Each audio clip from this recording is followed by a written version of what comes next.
Hey, kids, welcome to the Randy Karraker Show, presented by DraftKings, where the crown is yours. Matthew Rocchio, Randy Karraker, and I can say with pretty strong conviction that by the end of this 1 hour show, we will not have as bad a performance as an 8-3 loss. I mean, that's you're putting us out on quite the ledge here. Yeah, now, they're going to really expect something from us now. Here, but the first we'll third, deliver. Could be the first third of the show, the first 20 minutes. Maybe we'll be even. Maybe, but we aren't going to just fall off the map in the second 20 minutes of the game, I think, or the show, as it were. The Blues do fall by a score of 8-3 to the hated Chicago Blackhawks. That makes it a little bit worse, and the fact that the Blackhawks suck makes it a little bit They're worse. Supposed to be bad, Randy. Yeah, they are. But let's add some perspective here. It is only the fourth game of the season. It's not a team that has a great deal of chemistry together because they have multiple newcomers. They have several young players. I am not convinced that the Blues are going to miss the playoffs because they lost to the Blackhawks 8-3. Is it also because it's game 4 of an 82-game season? Yeah, that has something to do with it. That's fair. That's fair. There are things that the coaching staff is still finding out about this team. And we all know that this team has at least enough frontline talent. I don't know about depth if they have injuries, if that will be enough. And inevitably, the injuries are going to pop up. But you need to allow players to play under a good coaching staff. And sometimes you can pull a goalie, and that'll be hopefully something that'll cause you to win a game against a bad team. But can you pull other young players? And we're looking at you, Logan Mailloux. Can you just bench other young players because they aren't playing in game 4 like you'd expect them to be playing in 44, 54, 64? So you're jumping to what a lot of people wanted, because if you look at the box score, you see all those goals pop up for the Chicago Blackhawks, and then you move over to the Blues box score, and a lot of people immediately jump on the -4 for Logan Mailloux. In JR's article, he points out that he's been on the ice for 7 goals against for the Blues and no goals for, which means that last night he was on the ice for 4 goals against, no goals for. And people are really circling that. And as we have in the title on the screen right now, a lot of people are now calling for maybe sending him down, giving him a little run in Springfield, and then bringing up Matthew Kessel on that third pairing. Well, then, and I'm sure there's people that agree with this. If you're going to acquire a young defenseman, and Doug Armstrong actually said, how's he going to be? Ask me after 200 games. He said that on the record, that a young defenseman needs time to grow. If the Blues expected Logan Mailloux to come in and play at a high level right off the bat, then they shouldn't have made the trade. They should have made the trade for a veteran defenseman. Yes, and that's why everyone who wants to immediately do the Logan Mailloux to Zach Bolduc comparisons, to your point, it's they're in the same draft year, but forwards develop at a quicker pace than defensemen do. And Zach Bolduc had, got the time in the NHL last year. Logan Mailloux didn't. You might point that out and say, well, why didn't he get that time last year? And I'll say again, defensemen progress at a slower rate than forwards. Defensemen hit their prime at a later rate. They stay in their prime a little bit later as well. It was a rough game. It's a rough 4 games to start. But again, we said this after game 1, 2, and 3, but these have been games, career games 8, 9, 10, and 11 for Logan Mailloux. Punting on it now, this early in the season, when there's so many good veteran players on this team, that would be problematic. And that's something that if you're reading JR's piece today, it seems a little ridiculous to throw all this blame on a third pair defenseman. And this is just one little clip that I pulled out from the JR article. In all strengths, the Blues are giving up 4.25 goals per 60 minutes, which is the 5th most in the NHL according to Natural Stat Trick. They've surrendered 4.28 per 60 on 5-on-5, which is the 2nd most in the league. They've given up 12.54 high danger chances per 60, which is the 8th most in the league, and 2.75 high danger goals per 60, which is the 2nd most in the league. And both there, if you're reading the full article, that little snippet from JR, he points out that you cannot be blaming this on one third pair defenseman. This is a lack of defensive overall play by the Blues across the entire roster. Yeah, and it's something that they obviously have to improve. Their defensive zone coverage has to be better than it has been so far. But the whole game has to be better. They have to have better offensive puck possession in the offensive zone, and they need to do a better job of avoiding turnovers. There's just so much that goes into being a good hockey team or being a bad hockey team. And right now they're doing things, and it's 4 games into a season, that cause you to be a bad hockey team. But does that mean that they should make changes? I'm not a microwave guy. You know that. I'm not a guy that says, no, you got to have this right away. I'm not impatient. I'm willing to give the team a little bit of time because if you didn't hear at the start of the Blues Stanley Cup video, there's my voice saying this is the worst Blues team relative to expectations that I've ever seen. So I've kind of learned my lesson. To that point, Cole Bassett's left foot is in the chat, and please, guys, if you're watching the show, get into the chat. Let us know what you want to talk about. We'll be talking plenty of Blues today. Also, the Yadi news from earlier this afternoon will be a large topic as well. Cole Bassett's left foot, is this a systems issue, a roster imbalance, or just early season turbulence? I know which way you're going. Well, if it was a systems issue, why didn't it manifest itself last year? That's because question. The system hasn't changed, right? Is it a personnel issue? Well, again, and I said this to Matthew the other day. I said, if you were going to, what team is better? The team with Suter and Leddy that played Game 7 last year, or the team with Mailloux at the beginning of this year, Mailloux and Tucker? Well, for me, it was that team because it had more experience. But trust me, Leddy and Suter were not going to get any better. Mailloux and Tucker can get better. And I think that's what you have to kind of plant your flag in with this team, is that there's a ton of young talent and a really good coach and really good coaching staff that is going to get better and better as they go along. And here was Colton Parayko last night. He's going to be a great player, talking about Logan Mailloux. You watch him skate. You watch him shoot. He's steady. He's strong back there. There's no doubt about that. I'm looking forward to watching that guy grow and become a dominant force back there. We're all looking forward to watching him grow. At the end of the day, it's a group effort no matter what. Yep. That was Colton Parayko, and JR had that quote in there kind of couching it as Parayko went through some growing pains as a young defenseman. He knows how this can roll. Yeah, and hey, just look at young defenseman. Second-year player, started his Blues career first 6 games, and he was -4. Now, Mailloux is -7 after 4 games, -4 after 6 games, with no plus games. That guy, well, let's see, in 1994-95, he wore number 44. Christopher Robert Pronger. First 6 games -4. He had a tweet this morning about the Blues. Oh, what did he say? He was not too happy. Let me go find. It was like 8:30 this morning. We were on the air. Also, apparently there is some new college football news. Oh, good. I like college. I just got a text from Grant Salzman. The Indiana Hoosiers. Holy Jesus! What have they done? They have signed Curt Cignetti to, according to On3, an 8-year. $11.6 million contract through November 30th of 2033. So 11.6 per year, 8 years through 2033. So does that make him the second highest paid guy after Kirby Smart, I think? I believe so, yes. And you guys can't see it, but I believe I see Tom Ackerman running down the street right now in pure elation and happiness. Oh, I would think so. Screaming. Yeah, screaming. Not only Tom, but Tamar Scher and Grace Ibarra from First Alert 4. Yeah, plenty of our Joe Buck media contacts are just running down the streets of St. Louis in pure elation as Indiana announces the Cignetti extension. So, that's ridiculous. Wow. So Cignetti it's 11.6.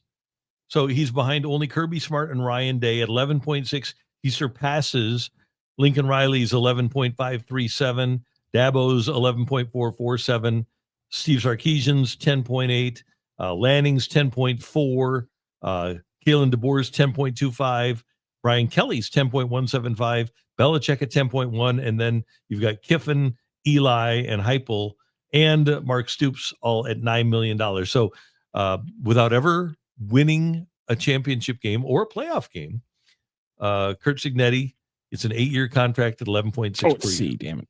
That's just absolutely insane. Wow. Yep. Well, I guess that narrows the scope of the Penn State search a little bit. A little bit. I think it also go and kind of reinforce the point we were making yesterday. And I also got into this morning with Jimmy the Cat Hayes and Cam Jansen. what the college landscape prior to 2020 does not matter anymore to me. Not at all. Like the fact that Penn State is a quote unquote blue blood, I don't care anymore. Nope, doesn't make because Indiana football is now, you said, the second highest paid coach in college football. Well, who's second or third? Yeah, I mean, either way, just number three. Yeah. That's just that. This is a different world we're living in with college football. And the money that you make, and everything's equal now in the Big Ten and in the SEC, allows schools that previously would not have been able to sign those sorts of deals for their coaches. The money is so great that Indiana can afford to do this now. And great for the coaches, great for the players. Go back to, just as an example, the reason that Mizzou left the Big 12, and that was 2011, right? 2012? 2012. And the reason they left is because Texas had the Longhorn Network, and they were taking all the money from the Longhorn Network and weren't sharing it with anybody else in the Big 12. That's and why Oklahoma was just about had just announced or was just about to announce the Sooner Network as well. Exactly. But that's why Mizzou and Oklahoma, or Mizzou and Nebraska left. Mizzou for the SEC, Nebraska for the Big Ten, and A&M as well, by the way. But now you don't have that imbalance of funds anymore either. Texas still makes a ton of money, and because of their revenue generated locally, they make more than anybody else.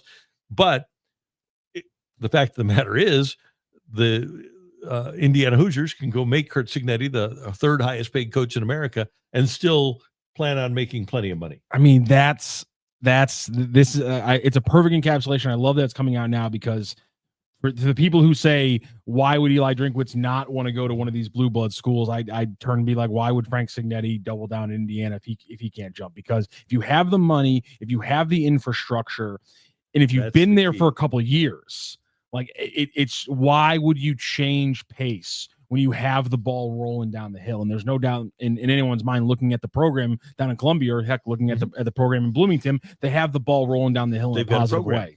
Absolutely. Yep. And infrastructure is huge, and having momentum is a big thing. And the fact that Curt Cignetti knows you at Penn State, you can go to the playoff one year and literally be a game away from playing in the national championship and get fired the next year. Where would you rather be? Now, yeah, let's see what the buyout number is, because right now we were just talking about buyouts earlier today. The largest buyout in college is Kirby Smart, $110 million for his buyout there. Cole Bassett's left foot. Is it risky? Absolutely. But if Sig keeps delivering top 10 seasons and playoff runs, this deal becomes a bargain. Oh, it's totally worth it. I think it's worth it now. I think it's a bargain now, because he's changed the perception not only of a football program, but of an institution. I guarantee you that Indiana had their highest application rate ever after last season, and will probably have their highest application rate ever this season too. When you have a big, beautiful front porch, and sports is the front porch to a university, people want to go up on that that porch and have some of the barbecue. And that's what they're doing. That's what young people are doing, is they're applying to Indiana because of the football program. When I was first applying to colleges, I was interested in doing, I wasn't interested in doing journalism or communications. I was actually applying to colleges for architecture and engineering. So Mizzou was actually like down on my list at like fourth or fifth on my list of colleges I wanted to go to. But seeing or like my first real Mizzou football memories being 2007, as I started my senior year in high school, making this turn to wanting to do sports journalism, I was like, Mizzou slowly started rising up, because I'm like, well, I'll have a pretty good college program to cover all 4 years I'm there. Turns out it was good for like 3 of the years I was there. But nonetheless, that, I mean, I don't know. I don't go to Mizzou if 2007 doesn't happen, or 2007 doesn't happen, I don't think. Isn't that amazing? That, and same thing there. Mizzou saw its largest recruitment or recruitment numbers and attendance numbers immediately after 2007 football season, and it worked out for years. It would get a bump again in 2013 and things like that. So it's a huge thing for the university, and I love this for a lot of the Midwestern non-blue bloods getting a chance to change college football. That's pretty cool. I want to touch on one other Blues thing about Logan Mailloux, and that is that the Blues gave Jim Montgomery a 5-year contract because he is a great coach. The Blues gave up Zach Bolduc, really good hockey player, because Doug Armstrong, who's a pretty good evaluator of talent historically, thought that Mailloux had the skill set, if coached properly, to turn into a very good defenseman. If Doug Armstrong still believes that the skill set of Logan Mailloux is of a very good defenseman, and I have no reason to believe after 4 games that he would change his mind. Mm-hmm. And if he still believes that Jim Montgomery is a great coach, and I don't think he's changed his mind on that, wouldn't you rather have the great coach trying to mold the talented young player than sending him to the minors and having if the coach at Springfield was your guy, then he'd be the head coach of the Blues. So I think the smart move for the Blues is to have your young players be coached by your best coaches. All right, I'm going to get a little over my skis on this one. Okay. Is there a chance that Doug Armstrong, while being an A-plus GM, and there's no doubt in my mind about that, and obviously as a guy who runs Canada, he is an absolute he knows how to break down talent. But is there a chance that he just maybe isn't as good as evaluating defensemen as he is with goalies and forwards? And I put that only because clearly they had a win with Colton Parayko. Clearly they made a win with the trade last year for Cam Fowler. Clearly he knew what he was doing with Alex Pietrangelo. But on the other side, and he knew what he was doing when he got Broberg on that contract. On the other side, he let Pietrangelo walk. Signed Which had nothing to do with talent. By the way. It had nothing to do with talent. Had to do with money and the fact that they were correct that Colton Parayko could step up in a no movement clause. And they were right about their evaluation that Parayko could be a number 1 defenseman. But they let Pietrangelo walk. They signed Torrey Krug to a big contract. They signed Justin Falk. They let Jake Wallman, Nico Mikkola, and Vince Dunn get away and now make a move for Logan Mailloux. Is there just a chance that as good as he is at evaluating a whole team in forwards and goalies, that just maybe he's more of a risk taker, more of a gambler when it comes to the defense spot? Let's go through those. I do think that he made a mistake in evaluating Torrey Krug. And that was as much a mistake in evaluating the future of the game as it was the player. The player was fine, but the future of the game was bigger. If you don't expose Vince Dunn to the expansion draft, who did you want to expose? I believe they would have lost. They probably. I keep forgetting who they would have lost. But it was, Tarasenko was out there. I think so. I don't think that there was another move. Just looking back, I remember thinking, okay, that's a logical choice. Yeah, that's fair. You wanted to have somebody to pair with Colton Parayko. You wanted a veteran, good skating left defenseman, and that's why they traded Wallman for Leddy, right? Oh, that was another. Yeah. And Mikkola they traded because he was going to be a UFA, and they weren't going to keep him. They had no chance to keep him, and that was their big sell-off that allowed them to get the 3 first-round draft choices that have kind of set the stage for the rebuild of the franchise. So no, I don't. I think we can look at all of those circumstances and say that the talent of the player had nothing to do with it. In fact, Army would always tell me with Mikkola, walking up and down, before and after games. He always loved Mikkola. He loved he always said he's going to be a good player, but it was just a matter of time. And I think when you're talking about sending Mailloux out, Nico Mikkola might be your best example of why you should keep a guy around and why you should let him play. Yeah, that's a really good point. And I think Wallman also, because I think Wallman was a guy who, whenever he did get on the ice, he would show it in practices. He would show it at the A, and then he would get on the ice and it just wouldn't transfer. And then it finally clicked, obviously, and that's why we're seeing him get big deals now. But it was something that I was like, okay, I'll throw it out there. I'll jump on it, because we did talk about the fact that all 3 of those defensemen that departed the Blues have all gotten big deals in the last few years. So I was like, all right, I'll do the next level of this after the issue with Logan Mailloux. And I think Army has done a really good job. We've talked a lot about the poor roster construction of the Cardinals over the years. I think the Blues have been generally constructed pretty well. Cole Bassett's left foot. Recent picks have leaned toward forward, Snuggerud, Bolduc, leaving the blue line pipeline thin. Well, the Blues have spent a lot of money on defense, giving Parayko the contract, giving Falk the contract, giving Broberg the contract. The reason that it is that way is because the Blues didn't want to go down to the bottom like Chicago has. And if you do have a bunch of Logan Mailloux playing at the NHL level, you aren't going to win much. So you're better off having veteran defensemen that know where to be and when to be there. And that way, if you have the young guys like the is it Lindstein? you're all allowed Stenberg, Lindstein, yeah. that you're allowed to develop young guys with the opportunity to compete at the NHL level with more veteran guys. By the way, one other point that we should make here is that in 2020, the Blues did not expect Jay Bouwmeester to have a heart attack on the ice. Great point. They expected him to play for 3 or 4 more years. I mean, he skated. He was an easy skater and had gas left in the tank. And him and Colton were a perfect pairing. Right. So they've had to kind of scramble to make up for the loss of Bouwmeester too. And they've done a good job of it, I think. Bringing this back to the defense conversation again, this is you can't just blame a rookie third pair defenseman for getting steamrolled 13-3 at home or needing to score 3 or 4 goals to win the other games. Namu and the Lou. The core of this team is soft. Our best players, Fowler and Holloway, come from other teams. I don't know why that immediately makes them soft. Yeah, I don't know. But it's also I think the league has changed. And you'd like to have a guy like Bolduc. You'd like to have that grit. I don't think they're soft. I don't think they get dominated. I think they're pretty big. And I think, again, as the season goes along, you'll see this team play bigger and bigger and bigger, kind of like you did last year or you did in 2019. I don't think that we're seeing a finished product right here at the moment. I think that there's a chance that the Blues will look a little bit different after January 1st and after March 1st. Namu and the Lou, it's attitude, not talent, that will doom the Blues again. I saw it right away last night. They don't take it to the other team. And listen, nobody wants to hear it, but we have 2 games of them taking it to the other team. It's like, they did that on the road in both of those Western Canada trips. They just haven't done it at home, and it just looks a lot worse when you're getting dominated at home than on the road. Yeah, there's no doubt about it. And I think, again, we are a microwave society, and we want it right now, and we want our team to go 82-0. It's just not that simple. And there are teams that have a great deal of toughness that lose games.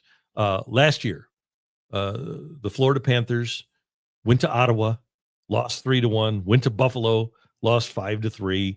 And after beating Boston in their opener 6-4, they wound up winning the Stanley Cup, by the way. But the teams have their ups and downs during the course of a season. Nobody goes 82-0. And I would argue that hardcore Panthers fans probably last year in games 2 and 3 said, what the hell? We didn't take it to Ottawa. We didn't take it to Buffalo. What's going on here? There's no way we're going to win a cup this year. It happens. And by the way, this is game 1 of a 4-game home streak for the Blues. So they got 3 more chances to right the ship at home. And one of those games is against the Dallas Stars coming up this weekend on Saturday. Dallas Stars, one of the best offenses in the game. So it's kind of one of those offenses in the game, excuse me. So it's kind of one of those rubber meets the road kind of thing. If the defense is going to get things figured out, they have yesterday, today, and tomorrow to really get it figured out before they face one of the best defenses, and that test comes full-fledged. Right. And I'm absolutely convinced that the Blues are going to get better. By the way, one other team that I think would be fun to look at, and you probably had a rattled fan base last year at the beginning of the season, is when the Edmonton Oilers started off 0-3, and then they were 2-4 before they ever got going. They were in last place for a while before they got going. And again, people, the hangover talk was real because they had lost. They lost to Florida, obviously, in a really, really ugly series just before that happened. So yeah, there's a lot of things that need to get worked on. The defense needs to be a lot better. They need to show up. They scored an open net goal to seal one of the wins, but clearly a lot of other things need to close out. Yep. Namu and the Lou, OMG, the Hawks were skating all over the Blues last night. Yeah, they were. And I'm glad that you pointed out that it's not talent, and I don't know if it's attitude. I think it's just a matter of getting cohesion and playing as a unit and having everybody on the same page and getting back and just doing all the little things. It's the old it's the old Panger thing. When you watch a game on TV, you want to be able to see all 5 skaters around the puck as they go back and forth, and they really are playing kind of a disjointed game right now. But they'll be fine. I'm not worried about them. And that's it, Randy. We don't have any Cardinals baseball to talk about today, do we? Oh, no. No, nothing with the Cardinals, do we? We'll give you some Cardinal talk in just a moment, but first we want you to know about DraftKings, where the crown is yours. And Missouri, you need to get ready. The wait's almost over. DraftKings Sportsbook, America's top-rated sportsbook app, is coming soon to the Show Me State, and you can sign up today. New Missouri customers get $300 in bonus bets when DraftKings launches on December 1st. All you need to do is download the app now and place a $5 bet when we go live. DraftKings Sportsbook brings everything you need to elevate your game day, including live in-game betting, lightning-fast payouts, and endless ways to get in on the action, all right from your phone. And when we officially do go live in Missouri, you'll be betting with the Sportsbook app that's trusted by millions, safe, secure, and has fast money withdrawals. Download the DraftKings Sportsbook app now and use the code STL Sports to grab $300 in bonus bets with just a $5 bet when we go live December 1st. That's code STL Sports in partnership with DraftKings Sportsbook. Gambling problem? Call 1-800-GAMBLER. 21 plus, physically present in Missouri. Eligibility restrictions apply. Bonus bets expire 7 days after issuance. Excludes customers who redeem pre-launch sign-up offer. Terms at sportsbook.draftkings.com/promos. Randy, it's become a magical statement around Cardinals baseball since the Mike Matheny era. Okay. Yadier Molina posted on Instagram. Oh, the bulletin. Apparently official. This is good to hear. And Yadi posting on IG, on the IG today, and telling us, quote, "Throughout my career, I have had countless satisfactions on and off the field. After 3 years off the lines, I am ready to return to the field, whether as a coach or manager, MLB, minor league, or where I can continue my career in baseball, helping and contributing in the sport that I am passionate about." Get it back here right now. That's going to be a lot of people's initial reaction to this. Obviously, this comes after, in the season, Ali Marmol invites him to come up. Then we see a few weeks ago that was kind of the first step in him wanting to come back to the Cardinals in 2026 or be a part of Marmol's team or coaching staff, I should say. Here's my thing, Randy. I would be shocked if Chaim Bloom and company say, yeah, this is what we want in year one when we're not winning a lot of games and Ali Marmol has no more years left on his contract after this season. This is what we want. We want Yadier Molina. I know Ali wouldn't be bothered by it, but it would be a bad move from an organization to put themselves and their coaching staff in the situation, knowing what is most likely going to be coming. Yes, they could win 90 games next year, but knowing what most likely is coming next year, I think this would be a move that would come 1 year too soon. And I wonder if this group of people that's in charge right now, Chaim Bloom, Larry Day, Rob Cerfolio, Ali Marmol, everybody, I wonder if they have evaluated Yadi as a teacher yet. But here's the thing. If Yadi is willing to go down to the minors and coach or manage at the minor league level, if you could have Yadier Molina running around teaching people how to prepare game plans for opposing teams, then you've got something, because he does have an incredible knowledge learned from Dave Duncan as to how to go about preparing for the opposition. If you could start that tradition in the minors and have him work, we don't know. Again, they have to evaluate how good of a teacher is. We can't do that. But if you can have him work with Crooks and Bernal and Ramirez, if he is willing truly to go down to the minors, then the Cardinals should be all over that. I have said it countless times. I think the Cardinals should use Vince Coleman in spring training to work with their base runners. I think it's a crime that Chris Carpenter isn't here working with Cardinal minor leaguers and he's working with Angels minor leaguers. I am of the belief that especially if you have legendary guys that want to wear the interlocking STL on their cap, that you should have them here. Now, do you want to make them a manager with no experience? No, probably not. Do you want to have them teaching when you haven't evaluated them properly as a teacher at the major league level? No, probably not. But there's no way that you can be a worse organization if you plug Yadier Molina in as a minor league instructor, or, if he wants to start as an A-ball manager, a high A or low A manager, give him a shot. I think it'll be a really smart move, and I think Cardinal fans would be jazzed by it. Nick Applebaum, Yadi needs to work with Herrera as much as possible this offseason if they insist on letting him catch. I think that's a smart move. Yeah, and I don't think this is the Cardinals insisting that Herrera catch. I think this is Herrera insisting that Herrera Let's catch. Get that one straight. Yes, thank you. I think if the Cardinals had their choice, that they would move him if he would be willing to the outfield, and he would spend his offseason working in left field, and they could let him work out there. just doesn't make, to me, logical, rational sense for a team that has Pajes and Pozo and Crooks and Bernal and Ramirez. When you have all those guys either at the major league level or in the pipeline on their way to the major league level, to have Ivan Herrera continue to catch. The bat is great. He's got to be here. And I think he can insist that he wants to catch simply because of the bat. But I don't think that necessarily means that he's going to catch. I think the Cardinals are going to give Herrera every opportunity to show them that he's capable of it. But I don't think that means that he's going to be good and they're going to let him play. That being said, if he can work on his throwing and get better at throwing with Yadier Molina, if he can work on his preparing a pitching staff, on working with the pitching staff and understanding the strengths of his pitching staff and the weaknesses of the hitters, if he can understand that better because Yadier Molina has worked with him, by all means, give Yadier the opportunity to work with him. Greg Lewis says, Herrera needs to work with John Jay in left field. Thank you very much. I like that. Cole Bassett's left foot. If you're a team with a shaky culture, a young roster, or a need for instant credibility, Yadi isn't just a candidate. He's a culture reset. The Colorado Rockies are going to love him. In fact, on behalf of Rockies Nation, we will take your Cardinals cast off. Schilt, Yadi, Pujols, and John Mozeliak. Bring him in.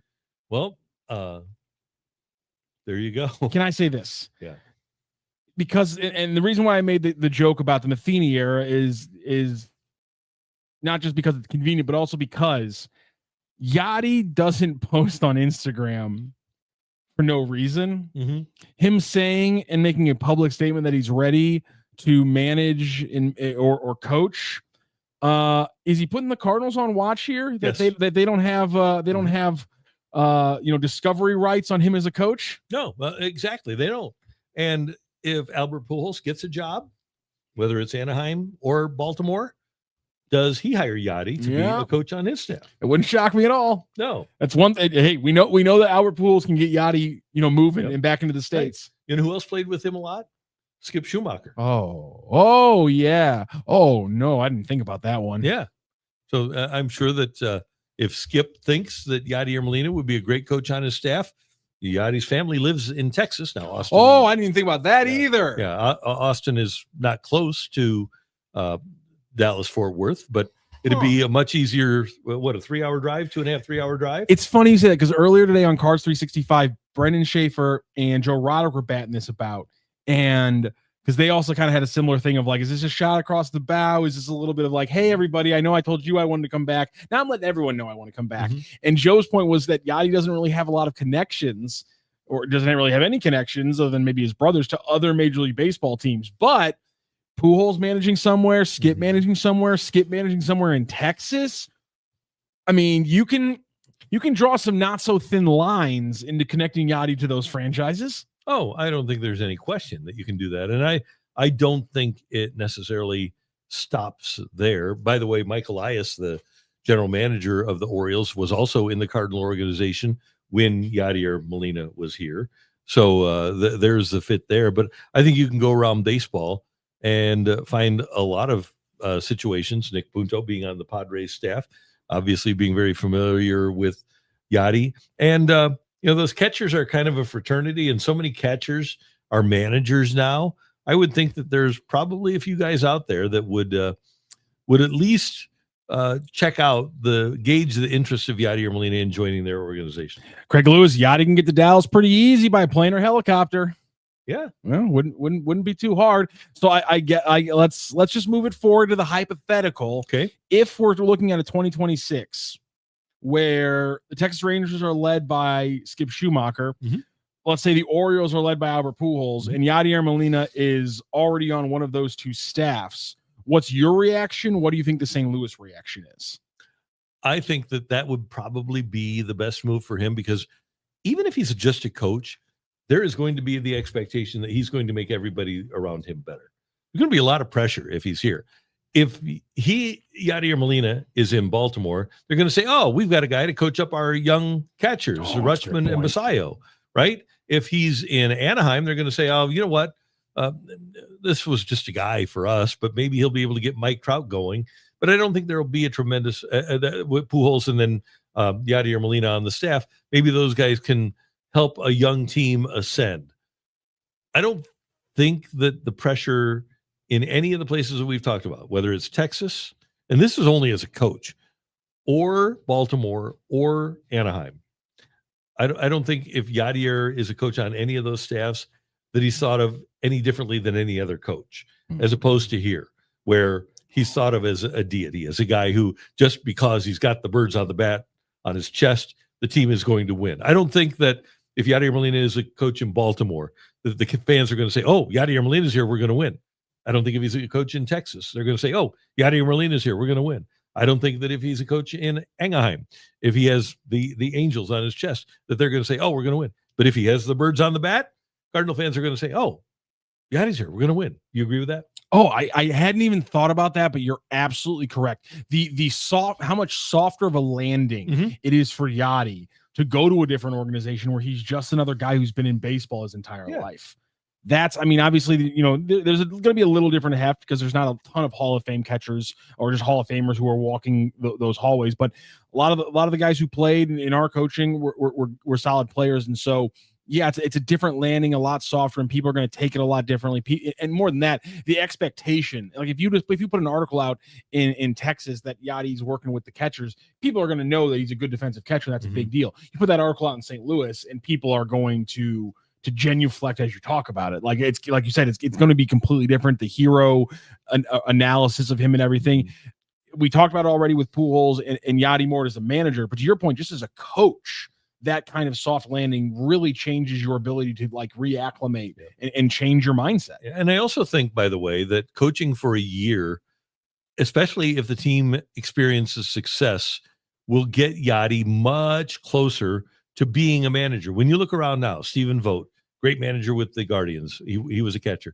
AJ Hinch was a catcher. Matt Quatraro was a catcher. Dan Wilson in the ALCS was a catcher. Cole Bassett left foot throws out Mike Scioscia. Yep. Kevin Cash. Yeah.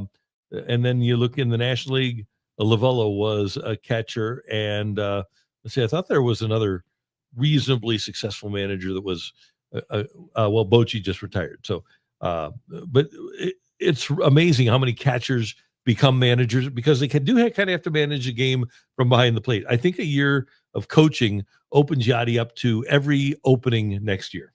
I think also, do you think there's a level of this too?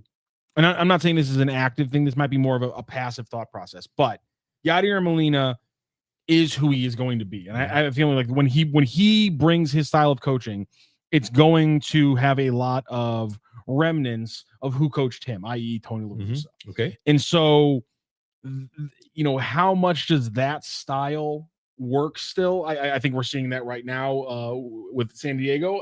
A lot of people have compared that style to Tony La Russa, but if you don't have the cachet, but it's for me, it's like we know what kind of coach and manager I think he's going to be. And I think that is also going to, do you want that level of manager in this organization right now, or want that kind of fire from a coach in this organization right now? I just go back to it. There's just a lot of reasons why the Cardinals make sense to say, we'll come back to you in a year or so. And by the way, I need to make this point about Yadi. And this does not apply to Albert in Anaheim because Artie Moreno would be an outlier in terms of hiring.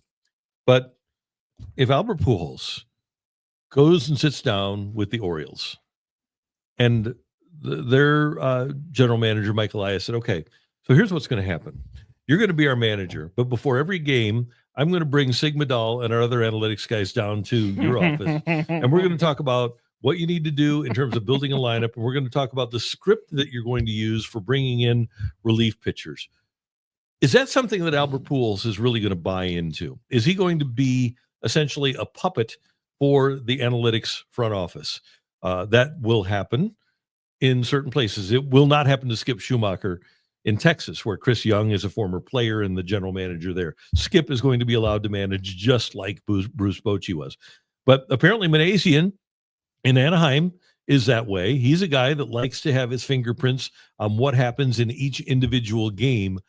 Now, again, I want to point out that might not happen if Albert says to Artie Moreno, I don't want that to happen. He might be allowed to manage the game. But specific to Baltimore, where they are very, very analytically inclined, is a guy like Albert Pujols or a guy like Yadier Molina, if they interview, are they going to buy into the idea of the analytics guys basically writing the script for how the game is going to play out? I don't think that would be a situation where Albert will say, yeah, I'm on board with that. Albert's wife has $5 billion. Her wife is the daughter. His wife is the daughter of the former president of the Dominican Republic. And he made a bunch of money playing baseball. He's getting involved in baseball because he loves it, but he loves it in its pure form, like Tony La Russa managed him or like Mike Scioscia managed him. I can't imagine that Albert Pujols would want to take a job where he's going to be controlled by the front office. I think that's a really good point. I think Cole Bass's left foot kind of getting what I'm going to say. Whether he's a puppet depends more on the team hiring him than on Pujols himself. Because to that point, when we talked to Tony La Russa about analytics, they were excited to get more in-depth numbers. Him and Dave Duncan wanted that information. And so I feel like after playing under Pujols and specifically Yadi working with Dave Duncan, both of them are going to be very open to analytics. But it's the control factor that you're talking about. Being undoubtedly, able to manage the game yourself. Because, and we kind of, this kind of thing kind of came out a little bit in our conversation with Tony La Russa. It's a respect factor when you're given the numbers. They want, Tony La Russa and those guys, they want to be given the numbers. But how they then manage those numbers, that's where they don't want to be dictated to. You can give them every number you want. They want information, but they don't want to be dictated how they have to then process and then act on those numbers. And I think Yadi and Pujols will be the exact same way. We want you to give us as much information as possible. Yadier loved the information that Dave was giving him, but you're not going to tell me how to use that information because I've been in situations at the plate and behind the plate, and I know how to use this information. Okay, Samuel Howe has a great point here. Some team needs to hire an AI manager. Here's my question. So you have AI Whitey Herzog in your dugout. Okay. Could AI manage just like Whitey did? Could you develop a program where you took every game that Whitey Herzog ever managed and then put 10,000 simulations in, and your AI Whitey would actually do the exact same thing that Whitey Herzog would have done? No. There's no way. I was just thinking. There's no way. Why? Whitey Herzog would out manage an AI version of him. 162 games. Yesterday, Greg Amsinger had his Greg's List top 9 maybe it was postseason managers of all time, and he didn't have Whitey on his list. So I texted him. I said, Whitey Herzog would have managed circles around every single guy that you had on the list. And I think that's the case. Dave Roberts would not have had a chance. And the way I would couch this is, it's kind of like the old Bum Phillips with Don Shula. He'll take his and beat Yern. He'd take Yern and beat his. And I think Whitey Herzog, it would be the best if everybody is given the same group of guys. I think Whitey Herzog is the best manager of all of them in terms of maximizing the potential of every single player on the roster. I did not learn this, but I now have discovered something I have to learn about today. Thanks a lot, Skywalker 1982, for giving me flipping homework. The Yankees use a software they built for a lot of it. It's called BASE, and apparently Foul Territory about a week ago did a segment, Yankees analytical program BASE. Is it flawed for playoff baseball? So now I got to dive into the Yankees analytical program called BASE. Clearly, when you look at the fact that the Dodgers had Snell go 8 and Yamamoto go 9, things do change in the playoffs. You know, Tony was the guy that started the 2 and 3 inning start in 2011 for all of the postseason. Now the Dodgers are turning all of that on their head by sitting a guy for 4 months before they put him into action. And the thing is, nobody else can afford to do that. Nobody else can sit Snell, Glasnow, Ohtani for 3 or 4 months without pitching and then turn them on in October. You mama, I think AI could take the job of most CEOs of companies. You either have way too much respect for AI or a very large amount of disrespect for CEOs. Okay, here's my thing. No, they couldn't. No, they couldn't. Should I be worried about AI? Should we be worried about AI taking our place in the podcast space? Would you have, not that you have respect for us, okay, certainly me, you should have respect for him, but who would you respect more, me or an AI Randy? I'll say this right now. If I click on a video and listen, my YouTube is a depth of the nerdiest the nerdiest videos you can find on YouTube. If I click on one and it's an AI voice, I don't just click off. I get visibly angry. Oh, you should. That I was duped, that somebody put up like a thumbnail and a good topic, and then it's a 20-minute podcast telling me about history, but it's an AI voice. I want to punch a wall. Yeah, I think there was an AI voice that I was watching the other day. They called Bruce Sutter, and I turned it off right away. I'm the same way. Oh yeah, that would be. All credibility is out the window. All credibility. Okay, so AI Randy calls Bruce Sutter, or Brian Sutter. Does the AI Randy lose credibility with you, or would you still rather watch and listen to that than me? I really hope they'd rather listen to you. You mama's saying other things that I'm Googling and have to. You guys should have Tilly Norwood co-host. Apparently, this is a Mint Mobile joke that Ryan Reynolds did. Whatever. Okay, who is? It's apparently he did a ad with Tilly Norwood, who's not an AI actress, but definitely is an AI actress. It's a whole campaign for Mint Mobile. Cole Bass's left foot. Human Randy has a warmth and a depth that artificial intelligence cannot replicate yet. Here's the thing that I wonder: would AI Randy have punched a guy after the 1982 World Series to save Lonnie Smith's hat? I'm sorry, what? So I did that. You punched a man to save a hat? Yeah, the guy tried to steal Lonnie Smith's hat and then lost control of it, and it went down to the ground. And I'm an usher at the time.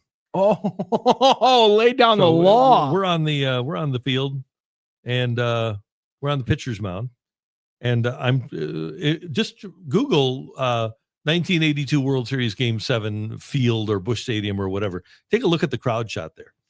And so yeah, I'm down on the field, and I'm trying to get guys back to the dugout, and I've got Lonnie, and some guy tries to take his cap, and I decked him. That's amazing. Yep, the guy goes down to the ground. I get the cap, and I got Lonnie back to the dugout. Damn, you were one hell of an usher, Randy. Oh, I was doing my job. Yeah. So that's fantastic. Yeah. And I don't think the guy had any idea where he was. I think he may have had a few Budweisers. So it worked out okay. I some guy subsequently, many years later, said he was the guy. I don't believe it though. But let's close out the Yadi conversation here really quickly. Yes. Is he on the bench in 2026 for the Cardinals? No. Yeah. I don't see it happening. There's a lot of reasons. I think to your point, it would be bad. It would be bad for him to start his coaching career in that way. It would be bad for the Cardinals to have him on the staff this year, not because of actual issues on the staff, but because it would be so annoying for this entire year. Every time a game doesn't go their way, to have to hear, well, I mean, Yadi's there on the bench. Why is Marmol here? He has no more years left on his contract after this. Not like it's hard to fire him. Like there's no reason to bring that conversation every day into the organization. It's a problem, no doubt about it. And I think, especially if you are Chaim Bloom in your first year, you want to avoid as many problems as you possibly can, don't you? And not even problems. You want to avoid any variables that you might not be able to control. Because yes, we're not saying that Yadi's going to be a problem. No. But the fact of the matter is, he's going to have a strong opinion. He's going to have a mindset about how the Cardinals are supposed to run, which is now 2 or 3 managers old. And in a situation where you have to reset a lot of things, that's not necessarily the best attitude to have. And my point in regards to being a problem, it's not necessarily a problem at all in the clubhouse or in the dugout. It's a problem here. It's a problem at stltoday.com. It's a problem at The Athletic, where once something goes bad, people are going to talk about the possibility of Yadier Molina taking over as manager. It can't help if you have Yadier Molina in St. Louis as a coach. It can't help but to be a distraction. Exactly. The only way it cannot be a distraction is if you're winning all the time. And that's a thing. And this team isn't going to win all the time. That would be rolling the dice at a very risky gamble to say, we'll bring him in, and as long as we're a winning team, it's fine. Well, the chances that you're going to be a winning team are much lower than the chances that you won't. Well, if this team would have the very best coaching staff in baseball, they still won't be good enough to win. Yeah. I agree with you 100%.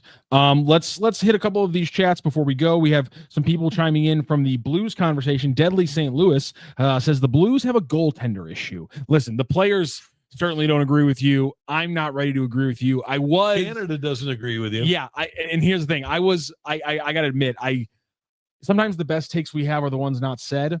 But when me and Randy were talking about the goalie split yesterday, and Randy was like, yeah, Bennington's probably going to play 50. He'll probably play like 32 or so. And I was ready and willing to be like, well, what if we see something more like 45 and 35? And then the game happened the way it did. So sometimes it's good not to have the take, because after that game, I'm fully back down to 50 games for Binner, 30 some odd for Joel Hofer. I'm fine with that. Yeah, that'll be good. And yeah, it's they don't have a goaltending problem. If you go to 32 teams in the league, you go to 25 other teams and say you can have Binnington and Hofer for your goalies, 25 other teams are going to take that trade. Two-pack Pat, the Blues have a think they are way better than they actually are problem. I would agree that they played down to or below the level of their competition last night. That's been a problem with the Blues for many years, and hopefully that's a cultural thing that Jim Montgomery can change. Yeah, and then that's something that I would expect. Like you said, when are you getting out of the this is still the preseason mindset? Probably a half dozen games or so. Okay. Yeah, we got a couple to go. But I sent you the picture if you want to show the 1982 field where it was very crowded. But yeah, and here we have the 3 games left on this homestand. How about if we do it that way? How about if we say after this homestand, then the team should start to gel and matriculate towards being what they're going to be. But man, it's a long season, and the team really doesn't need to be at its best until game number 83. You'd like it to be able to play strong, but how many times, like last year, the Blues won 12 in a row and were great, and we all thought they were going to win in the playoffs. Then they lose in the first round of the playoffs. So, and I think they did. I think they peaked too soon last year. So that's something that we have to concern ourselves with is, okay, do you want to do everything you can now so that you can get into the top 3 in your division, but not have gas left in the tank?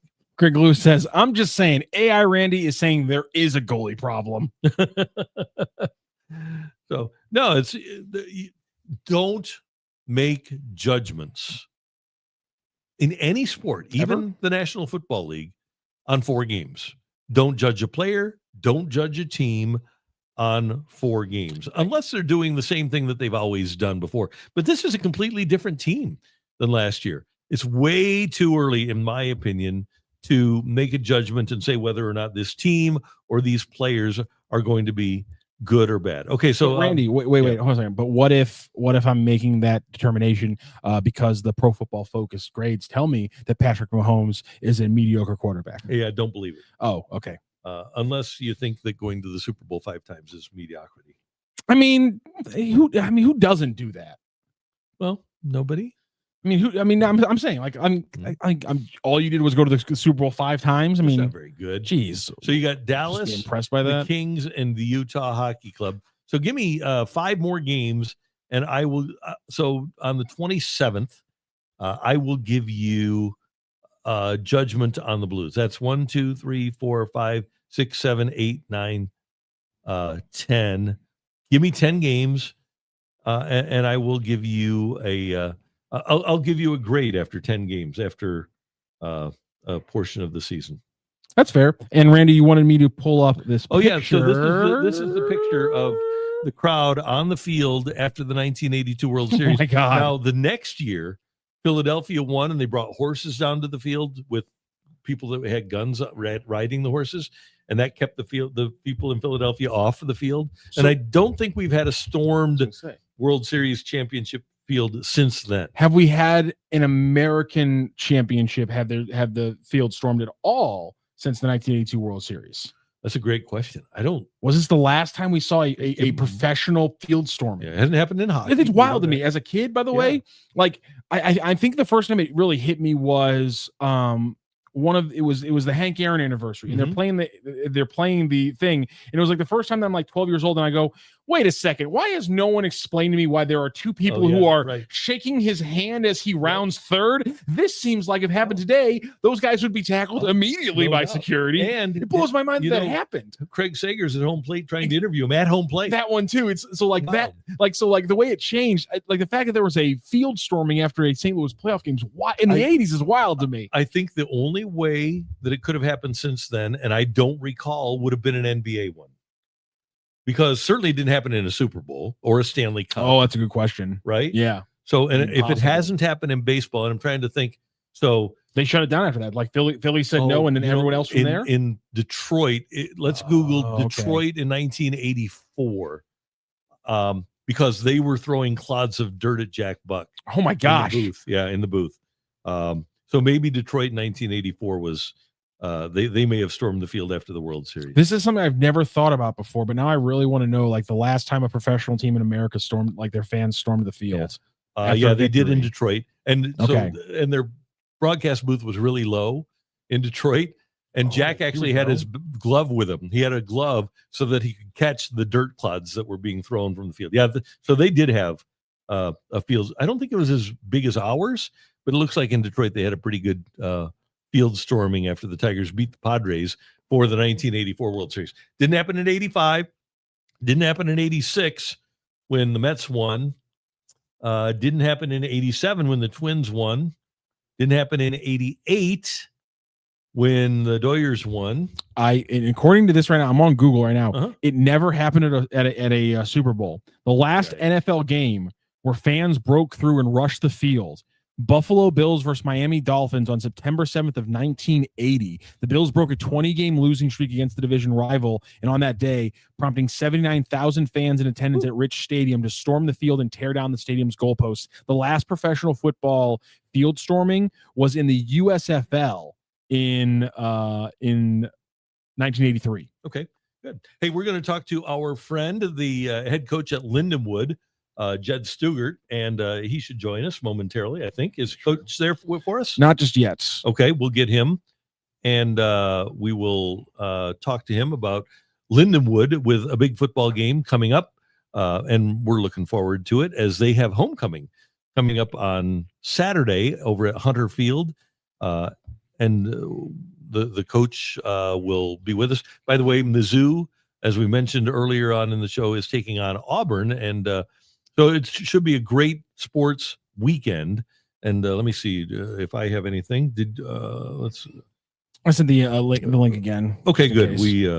We hopefully big weekend here for the Missouri Tigers. Obviously, they have the Auburn game coming up, and a lot of people are tacking up an easy win, I'd say, for the Missouri Tigers. But I'll do old Lee. I'll do a shout out, not so fast, my friend. Okay. Because the Auburn defense is legitimate. And after watching Bo Perbula against Alabama, I'll admit I am a little worried, especially because the Auburn defense, very good against the run. I am a little bit worried about how the ball is going to get moved down the field by the Tigers, especially early on in this game against Auburn, because they showed against Georgia, first half, they can absolutely shut down a football team entirely. Yeah. And so, and it's a pretty good team that Georgia has. So, yeah, the Tigers will have their hands full, and it's going to be a really tough game. And, hey, this is a team that hasn't gone on the road together either, Matthew. So that's something that we have to take into consideration. All home games in the first 6.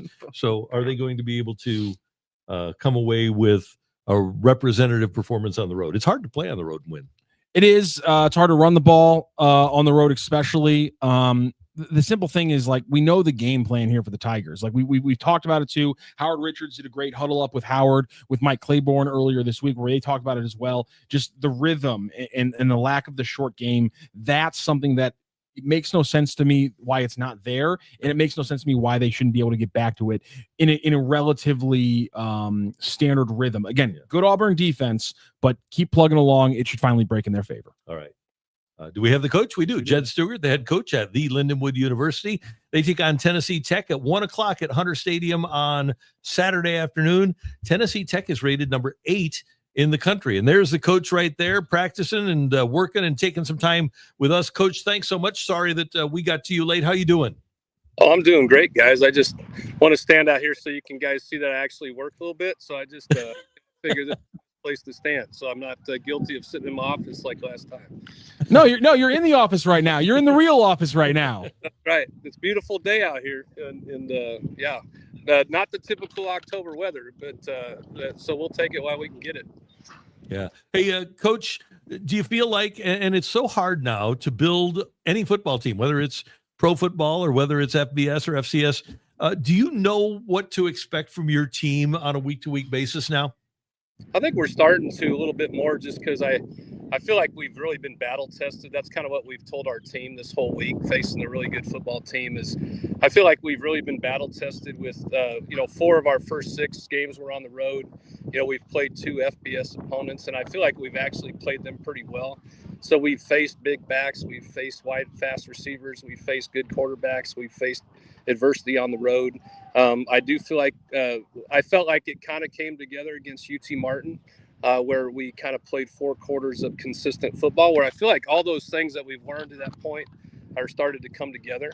And I think our next challenge is really for this team. This is the first time in the OVC era that we are playing a game where we're actually in contention of something. And so that's going to kind of be our next test is, our guys not feeling all the pressure, but going out and just playing a game like they played against UT Martin and kind of use, I was looking, honestly, our strength of schedule in Division I football was ranked 35th.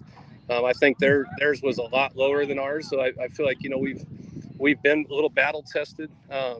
So I don't know that this will be a big surprise as they enter the field in pregame. That's a lot of it is just getting over the mental part of it.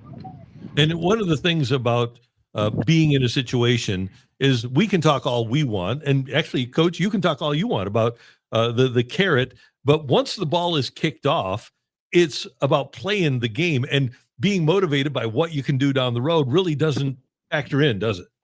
No, you're exactly right. I mean, it's the old Hoosiers movie, about the, it's the same size field that you played on the last week.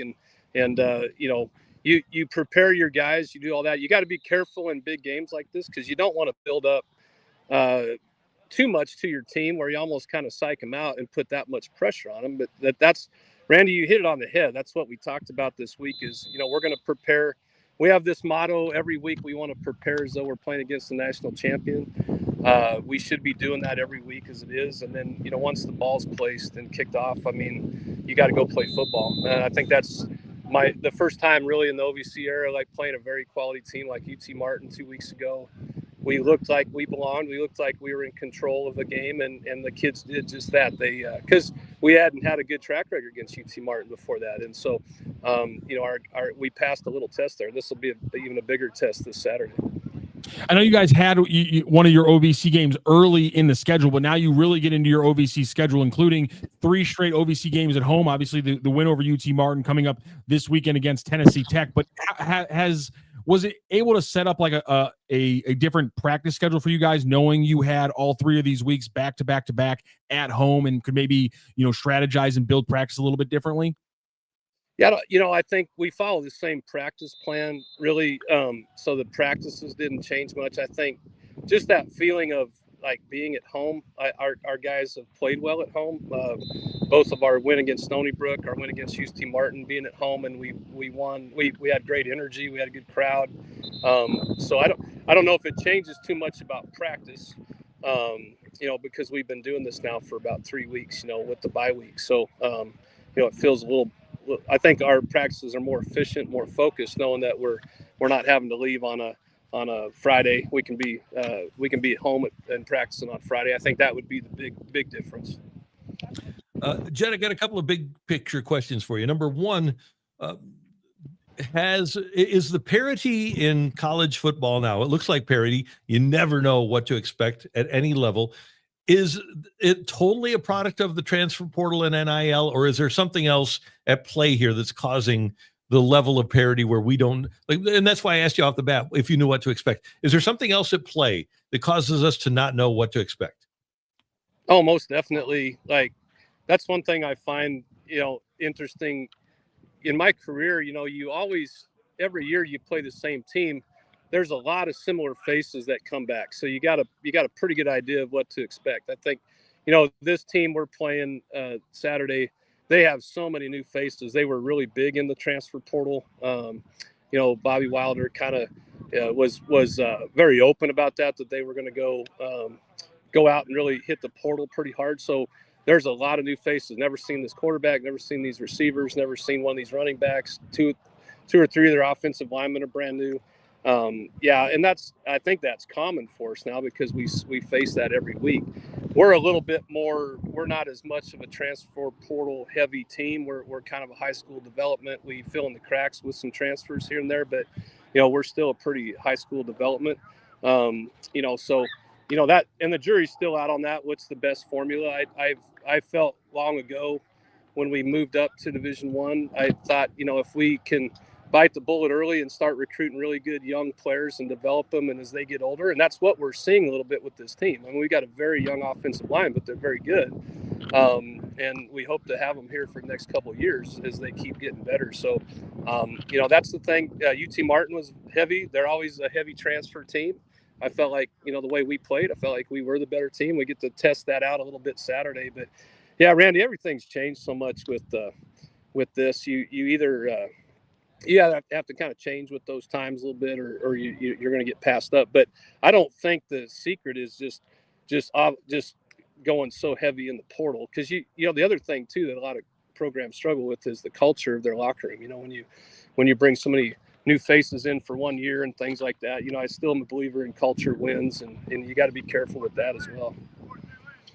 And now moving on from the big picture with the recruiting onto the field, you guys against UT Martin got the running game going, and that meant you guys were able to take some shots and were really efficient in the passing game.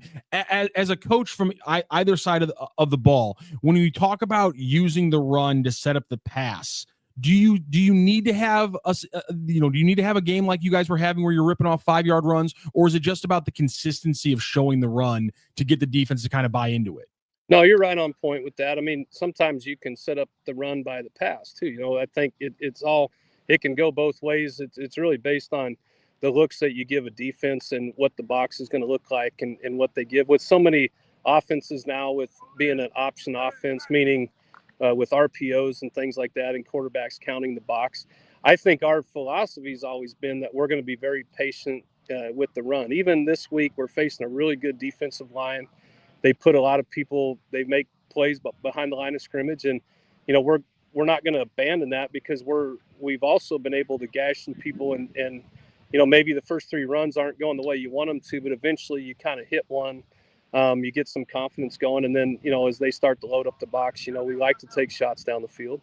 But that's always kind of been how we are. We're really kind of a run first, get that established a little bit. I think it's very important in games like this that we try to keep the ball. They got a very explosive offense, so our goal is to try to hold on to the ball as long as we can, kind of make the quarters a little bit shorter.